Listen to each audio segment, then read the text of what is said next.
Hola, buenos días, ¿cómo estáis? Hoy vamos a hablar de las clases de géneros narrativos. Nos vamos a detener en el cuento, en la novela y en la épica. El cuento, breves pinceladas, es una narración en prosa de corta extensión que tiene un desarrollo sencillo, una trama sencilla, aparecen pocos personajes y tiene un solo clímax, es decir, solamente aparece un momento culminante a lo largo de esa narración. Nacen de forma oral los cuentos y su función era entretener y sobre todo enseñar. Había una función de moraleja. Por ejemplo, pues Caperucita Roja. Al final Caperucita Roja tiene la moraleja de hablar con extraños puede traer consecuencias o no te fíes. Bien. La novela. La novela también, como el cuento, es una narración en prosa.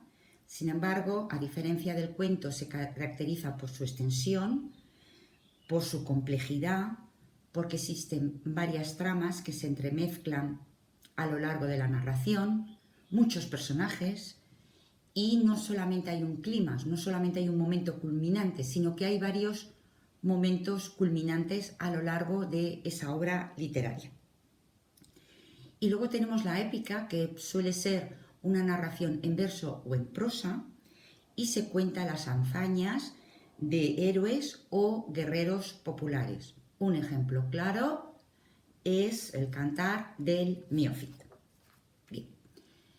Nos vamos a detener hoy en los tipos de novelas que se dan en nuestra narrativa. Existen las novelas de aventura o fantástica. Entonces, en este caso, los hechos se suelen presentar en lugares fantásticos, en lugares lejanos. Se toma un personaje real, pero que realiza acciones que en un mundo real sería prácticamente imposible o descabellados. Ejemplo de este tipo de novelas fantásticas: El Señor de los Anillos, del escritor británico Tolkien, o La historia interminable del alemán Ende. En este caso, La historia interminable, la historia trata de un niño que va a una librería, que coge furtivamente un libro que se llama La historia interminable, que habla sobre el reino de la fantasía, y el niño, Bastian, acaba inmerso en esa historia, en ese reino de fantasía, y realizando también acciones prácticamente imposibles. Es decir, cumple el requisito de tomamos un personaje real, lo situamos en un lugar lejano, fantástico, realizando acciones prácticamente imposibles a lo que se consideraría las posibilidades que se pudieran hacer en un mundo real. Bien. Luego también están las novelas de misterio, de terror o policíacas. Se basa en la intriga. Se intenta que el lector piense en cómo se va a solucionar la historia.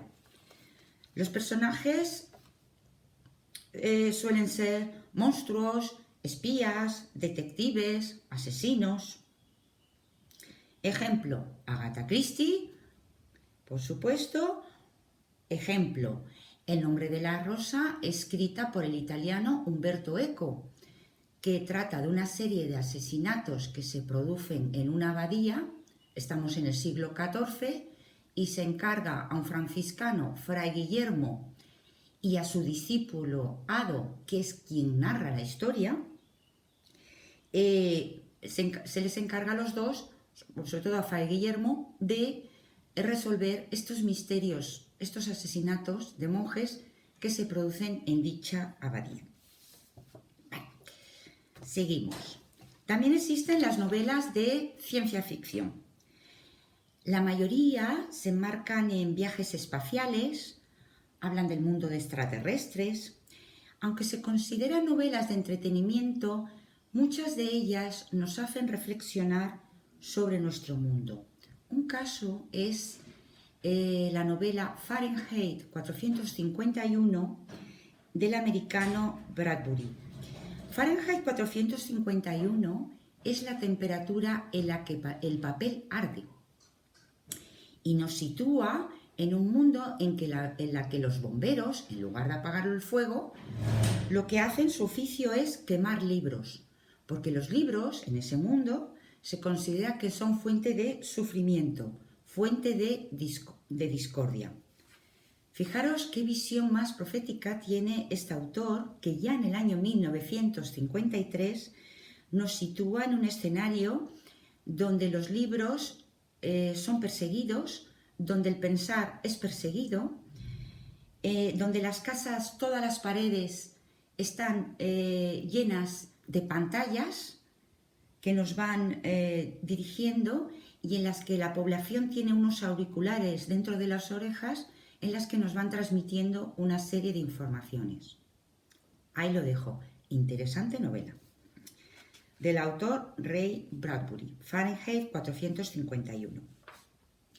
Luego tenemos también la novela realista, psicológica. En ella se intenta reflejar la realidad, tanto del lugar donde acontecen los hechos como de los personajes. La psicología, los sentimientos de los personajes. Un claro ejemplo, Fortunata y Jacinta, del español Benito Pérez Galdós.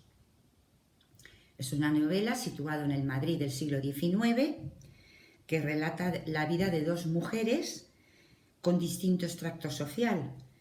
Está Fortunata, que es una mujer de pueblo, una mujer de bajos instintos, de baja clase social, fértil, y a su lado está Jacinta, una mujer acomodada, de clase media, pero con la imposibilidad de tener hijos.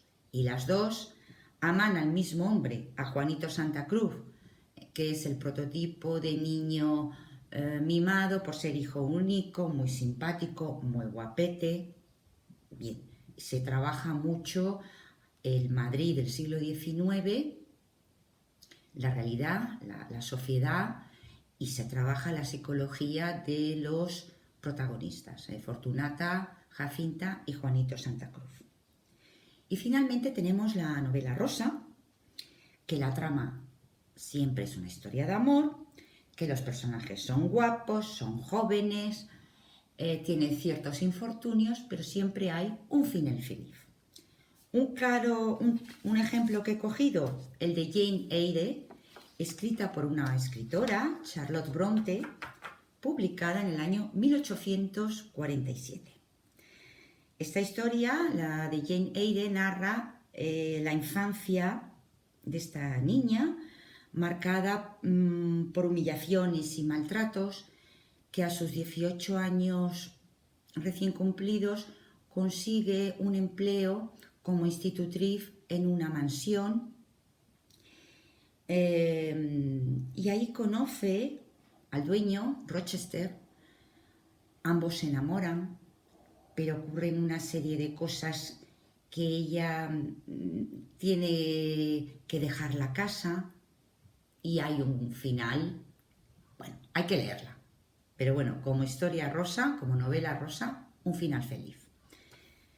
Pues es un poco el tipo de novelas que se trabajan.